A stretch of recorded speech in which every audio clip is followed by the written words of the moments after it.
Welcome back into the wrap, everyone. Tyler Greever, Mark Ennis, Andy Sweeney's back. Took a little bit of a hiatus. It's good to have him back. And honestly, it's good to have Louisville back in the win column in a year like this. Fourth win of the season, and I will go ahead and say that it was the best night in the Yum Center all year by far. The crowd was great. 2013 team back, and Louisville sends everybody home happy with a win.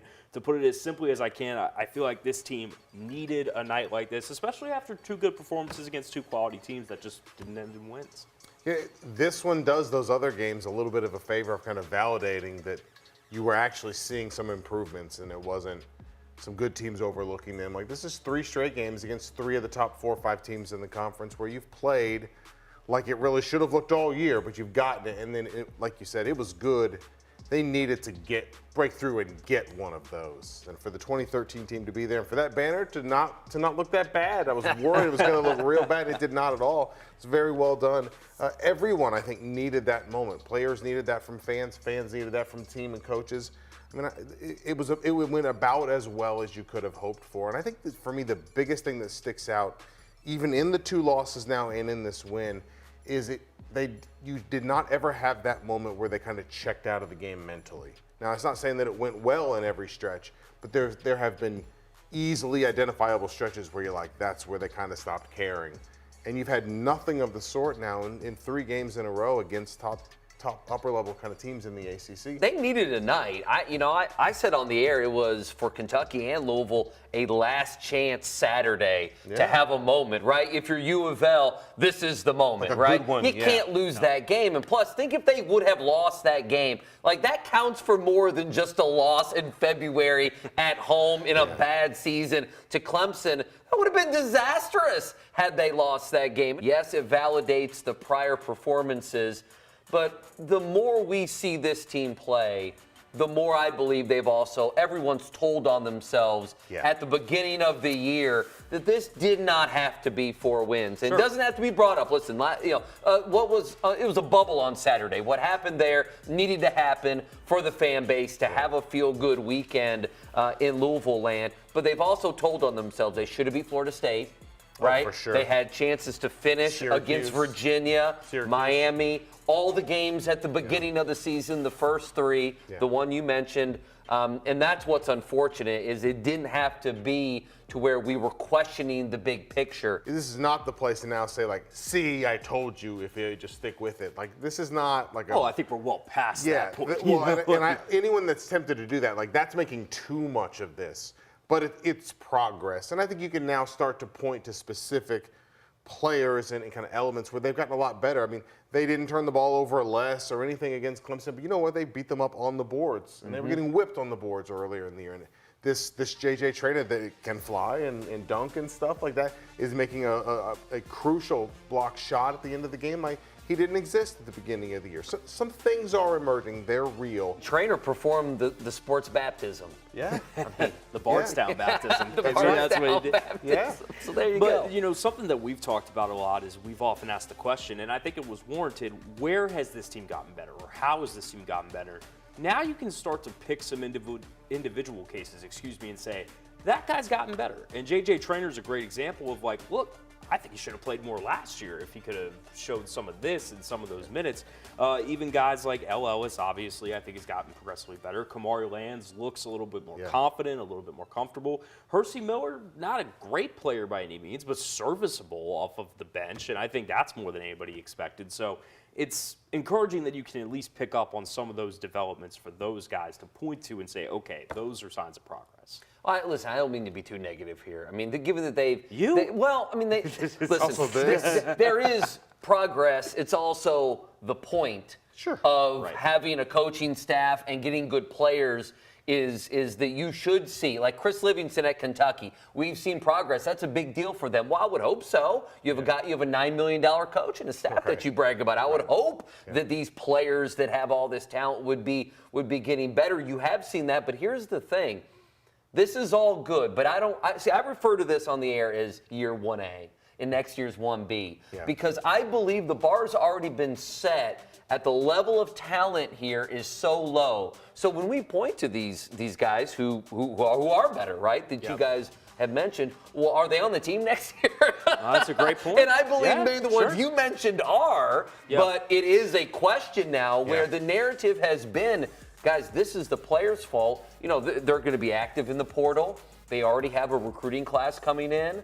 A core of 4 is here. There might be more coming, you know, as well. So it's just worth something to think about that all this is good. What does it mean for next year? And I have no idea. I have absolutely no idea. And that was also, I think, the flip side of what you're saying. The danger in trying to make this a 100%, it's the players, they can't be reached, they can't be coached, they can't be listened to. It's like if things ever started to get better, how do you give them credit for that? Like if the players can't be reached, can't be coached, and it's not the coach's fault, well then they don't get credit either. That was the downside of always trying to make it 100% about the other side. I think what if the coaches just took a long time but have finally maybe gotten to a place where they're pushing the right buttons? You are starting to see some guys emerge and some guys diminish that matches what we've seen how they've played. Like that is good. But again, they're getting to places they should have gotten a lot earlier. They are getting there. For Kentucky, they put themselves in a can't-lose position at this point in the year. And to their credit, they've responded the way they absolutely needed to without Severe Wheeler, without C.J. Frederick.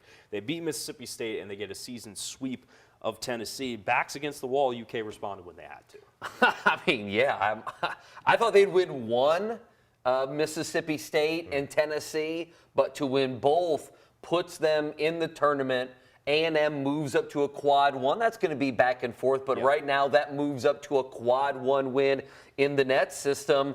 And Kentucky, right when you think they're done, I mean, this is like the third time this season I've thought they're done. Yeah. They're back. You know, they're back, and by back not to what we thought they were going to be in the preseason. Right. Listen, that's a big picture. We did a little bit of that with UofL. We can get to that at another point, but. This last week, they've helped save their season. Kentucky has put themselves, unless they just fall on their face, they're going to be safely in the NCAA tournament. If they go to Nashville and take care of some business, we can maybe talk a little bit about seeding with them. Kentucky has steadied their season, and quite frankly, for about 30 minutes, completely outplayed Tennessee. And that's 2 games in a row Kentucky has been ready for the body blow that Tennessee gives you. And they've been the one dealing the body they have. blows. Like they physically outmatched Tennessee in both games. This is a good reminder, and even Louisville playing well against the better teams now is a good reminder. We've had a tendency a lot of times to kind of go or even football season, after Boston College, to kind of just worst case scenario it from here. Mm-hmm. And almost none of these scenarios play out that way. These coaches have not given up. The players, the teams have not given up. We've written Kentucky off a handful of times, and we've written Louisville off. If you think it's bad now, it'll be worse later. And it's not. They're still fighting. They're still battling. And he hasn't lost this group. But it does seem to me like everyone's kind of gotten the message with Kentucky that, where earlier in the year it was Oscar Tshiebwe's just give me freshmen and people who will fight.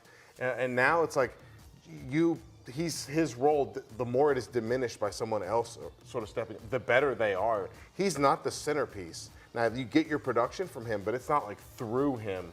And they're better. It's different, yeah. Yeah, the better, the more of that they do. And depending on who it is, with Frederick out. But, when someone else is hitting from deep, and they're not running stuff through him, but he's getting offensive rebounds and scoring, and that sort of that's where he's better. And the more sort of what is around him develops and is productive, the better they are. I 100% believe at this point that if Kentucky is going to be even better than we think they are now, moving forward, it's going to have to be with Cason Wallace playing at a high level. And I really like what Chris Livingston he's been good.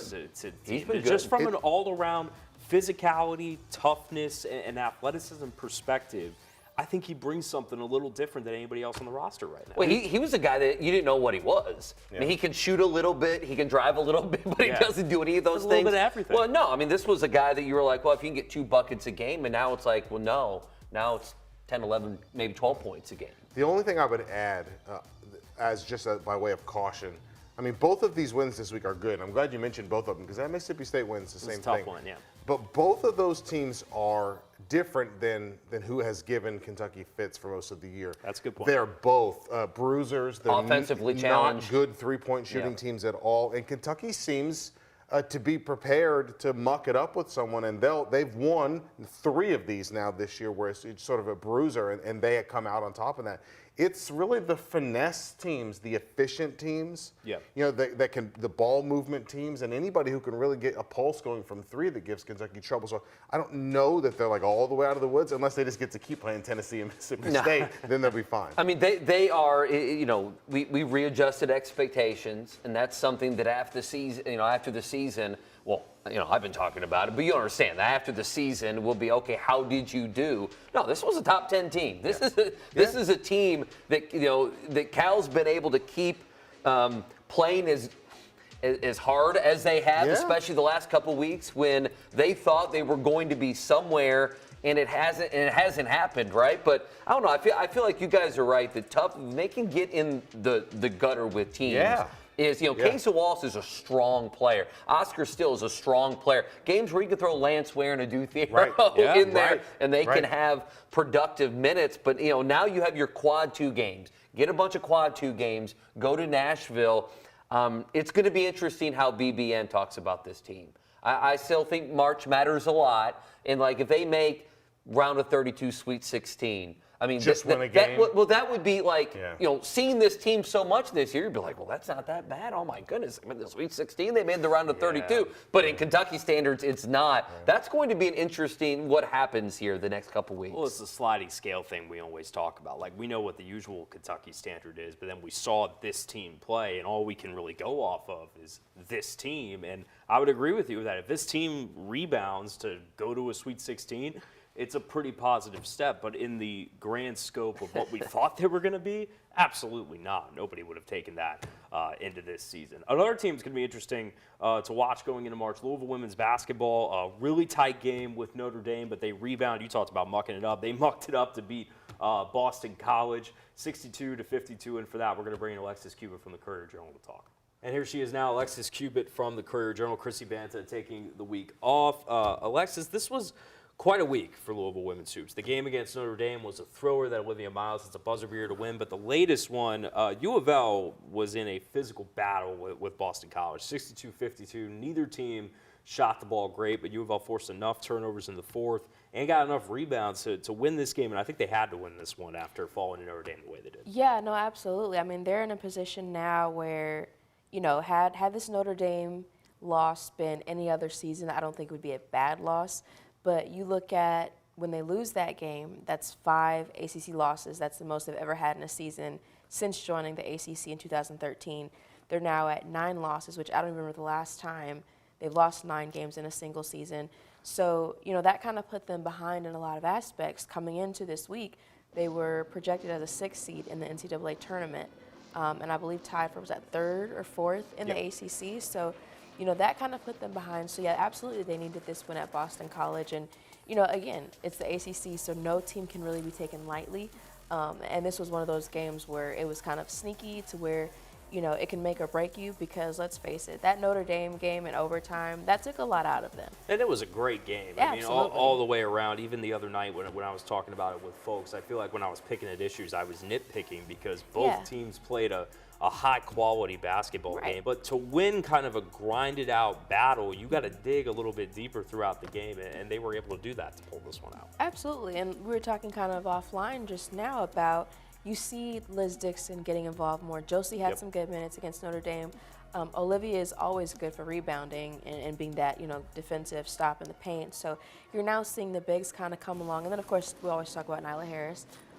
You're seeing the bigs and those post players kind of come along a little more, and I think that's what they really needed. And I mean, we can't talk about Mikasa Robinson enough. They have a good thing with the starters that they have right now in making those switches, because you do feel like at least it's been more beneficial to have Morgan Jones and Kristen Carr and Liz Dixon coming off the bench, because they do provide that second wind, if you will, coming in for them. I think the smartest thing Jeff did all year, which I know Jeff is not waiting for what does Tyler think I do well and not well, but putting the ball in Mikasa Robinson's hands and letting her be a de facto point guard, I think was the best move Louisville made this season. But you're right in that I think the bigs are finding a little bit of their roles, but Olivia Cochran needs to find a little bit more of a concrete one. Even Jeff admitted that after the Boston College game, like he needs to find ways to get her going or get her more involved to be a contributor. And the same with Narika Kono. You know, the past 2 games, she's not a big, but she hasn't really filled the stat line too much, and she's still started. But it's been so interesting to watch the pieces kind of get moved around this year, especially when we're at this point in the year. Right. They're sticking with this starting lineup, and I don't know if they really have another shift in them or if they want to make another shift at all, because they've looked pretty good for the most part. Yeah, and you know, I think they're at this point in the season, you would hope that you have all the questions answered. I still don't think that some of those questions that we have for this team have been fully answered yet. I mean, when you look at, you know, what they did in the 3rd quarter against Boston College versus what they did in the 4th quarter, you know, just that kind of fall off, those turnovers that still present a problem for them. I think there are still some things that they need to sharpen up. But the good news is for Louisville, they still have Miami, and they still have another shot at Notre Dame in what should be a madhouse of a Yum Center. We'll both be there taking you all through it as this goes, and of course into the tournament. But for now, she's Alexis Cubit. I'm Tyler Greever. Thanks for watching The Wrap.